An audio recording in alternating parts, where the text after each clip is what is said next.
Hi friends, welcome back to my YouTube channel. ಇವತ್ತು ಡಿಫ್ರೆಂಟಾಗಿ ಒಂದು ನುಗ್ಗೆಕಾಯಿ ಬಿರಿಯಾನಿನ ನೋಡೋಣ ಬನ್ನಿ ಯಾವ ಥರ ಮಾಡೋದು ಅಂಥೇಳಿ. ನುಗ್ಗೆಕಾಯಿ ಬಿರಿಯಾನಿ ಮಾಡ್ತಾಯಿದ್ದೀನಿ ನೋಡಿ. ಇಲ್ಲಿ 4 ನುಗ್ಗೆಕಾಯಿ ಕಟ್ ಮಾಡಿ ಇಟ್ಕೊಂಡಿದ್ದೀನಿ. ನಿಮ್ಗೆ ಯಾವ ಸೈಜ್ ಬೇಕೋ ಆ ಸೈಜ್ ಕಟ್ ಮಾಡ್ಕೊಳ್ಳಿ.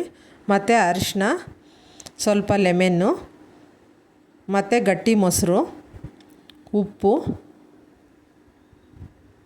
ಮತ್ತು ಚಿಲ್ಲಿ ಪೌಡ್ರು. ಖಾರ ಎಷ್ಟು ಬೇಕೋ ಅಷ್ಟು ಸೇರಿಸ್ಕೊಳ್ಳಿ. ಸೇರಿಸಿ ಕಲಿಸ್ಬಿಟ್ಟು ನೆನೆಸಿಟ್ಕೋಬೇಕು. ಮೊದಲು ಒಂದು 10 ನಿಮಿಷ ನೆನೆಸಿಟ್ಕೊಳ್ಳಿ. ಲಂಚ್ ಬಾಕ್ಸ್ಗೆ ದಿನ ಏನು ಮಾಡಬೇಕು ಅಂತ ಯೋಚನೆ ಮಾಡೋರು ಈಗೊಂದು ಬಿರಿಯಾನಿ ಮಾಡ್ಕೊಳ್ಳಿ. ತುಂಬ ಈಸಿ ಈ ರೆಸಿಪಿ, ಮತ್ತು ಟೇಸ್ಟ್ ಚೆನ್ನಾಗಿರುತ್ತೆ ಇದು. ನೋಡಿ, ಈ ಥರ ಕಲಸಿ ಸೈಡ್ಗೆ ಇಟ್ಕೊಂಡಿದ್ದೀನಿ ನಾನು. 10 ನಿಮಿಷ ನೆನೆಯಕ್ಕೆ ಬಿಡೋಣ. ಮತ್ತು ಈಗ ಒಗ್ಗರಣೆಗೆ ಸ್ವಲ್ಪ ಎಣ್ಣೆನೂ ಮತ್ತು ತುಪ್ಪ ಸೇರಿಸ್ಕೊಳ್ಳೋಣ.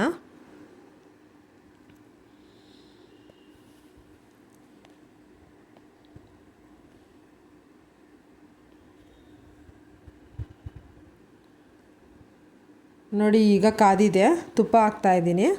ತುಪ್ಪ ಬಿಸಿ ಆದಮೇಲೆ ಪಲಾವ್ದು ಸ್ಪೈಸಸ್ ಎಲ್ಲ ತಗೋಬೇಕು. ಸ್ಪೈಸಸ್ ಎಲ್ಲ ಹಾಕಿದ್ಮೇಲೆ ಈರುಳ್ಳಿ ಹಾಕ್ಕೊಳ್ಳೋಣ.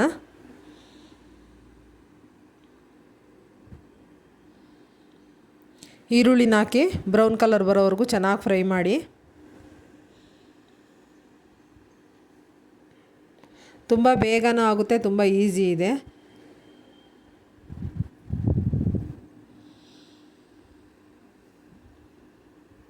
ನೋಡಿ, ಈಗ ಸ್ವಲ್ಪ ಕಲರ್ ಚೇಂಜ್ ಆಯಿತು. ಈಗ ಕೊತ್ತಂಬರಿ ಪುದೀನಾನ ಕಟ್ ಮಾಡ್ಕೊಂಡು ಹಾಕ್ಕೊತಾ ಇದ್ದೀನಿ. ನೀವು ಬೇಕಂದರೆ ಮಿಕ್ಸಿ ಜಾರ್ಗೆ ಹಾಕಿ ಹಾಕ್ಕೊಬೋದು, ರುಬ್ಕೊಂಡು ಹಾಕ್ಬೋದು ಮಸಾಲೆನ, ಇನ್ನೂ ಚೆನ್ನಾಗಿರುತ್ತೆ. ಮಸಾಲೆ ಇಷ್ಟಪಡದೇ ಇರೋರು ಈ ಥರ ಕಟ್ ಮಾಡಿ ಹಾಕ್ಕೊಳ್ಳಿ. ಈಗ ಒಂದು ಟೊಮೊಟೊನ ಉದ್ದಕ್ಕೆ ಕಟ್ ಮಾಡಿರೋದನ್ನು ಹಾಕ್ತಾಯಿದ್ದೀನಿ ನೋಡಿ.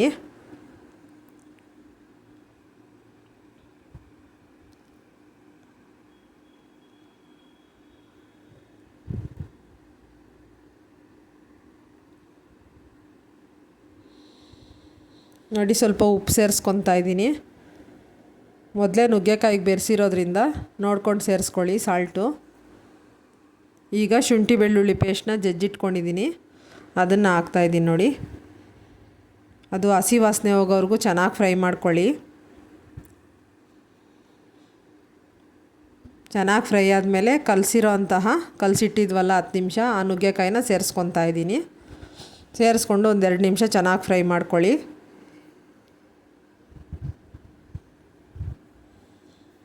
ಈ ಥರ ಕಲಸಿಕ್ಕೋದ್ರಿಂದ ಮಸಾಲೆ ಚೆನ್ನಾಗಿ ಹಿಡಿಯುತ್ತೆ ಅಂತ ಒಂದು 10 ನಿಮಿಷ ನೆನೆಸ್ಕೊಳ್ಳಿ. ಟೈಮ್ ಇದ್ದರೆ ಚೆನ್ನಾಗಿರುತ್ತೆ.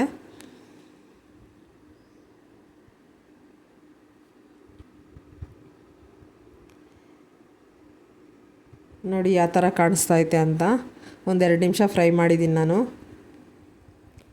ನೀವು ಬೇಕಂದರೆ ಶುಂಠಿ ಬೆಳ್ಳುಳ್ಳಿ ಮತ್ತು ಕೊತ್ತಂಬರಿ ಪುದೀನ ರುಬ್ಕೋಬೋದು, ರುಬ್ಬಿ ಹಾಕಿ.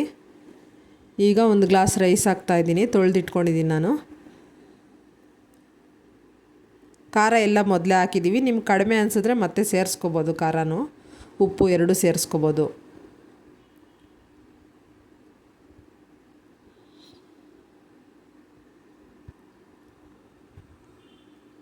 ನೋಡಿ, ಅಕ್ಕಿ ಹಾಕಿದ್ಮೇಲೆ 1 ನಿಮಿಷ ಫ್ರೈ ಮಾಡ್ಕೊಳ್ಳಿ, ಎಲ್ಲ ಮಿಕ್ಸ್ ಮಾಡಿಕೊಂಡು. ನಂತರ 2 ಗ್ಲಾಸ್ ನೀರು ಹಾಕ್ಕೊತಾ ಇದ್ದೀನಿ. ಈ ಟೈಮಲ್ಲಿ ಸಾಲ್ಟ್ ಚೆಕ್ ಮಾಡ್ಕೊಳ್ಳಿ, ಕಡಿಮೆ ಆಗಿದ್ದರೆ ಸೇರಿಸ್ಕೊಳ್ಳಿ. ಮತ್ತು ಕುಕ್ಕರ್ ಲಿಡ್ನ ಕ್ಲೋಸ್ ಮಾಡಿ 2 ವಿಸಿಲ್ ಹಾಕ್ಸ್ಕೊತಾ ಇದ್ದೀನಿ ನಾನು.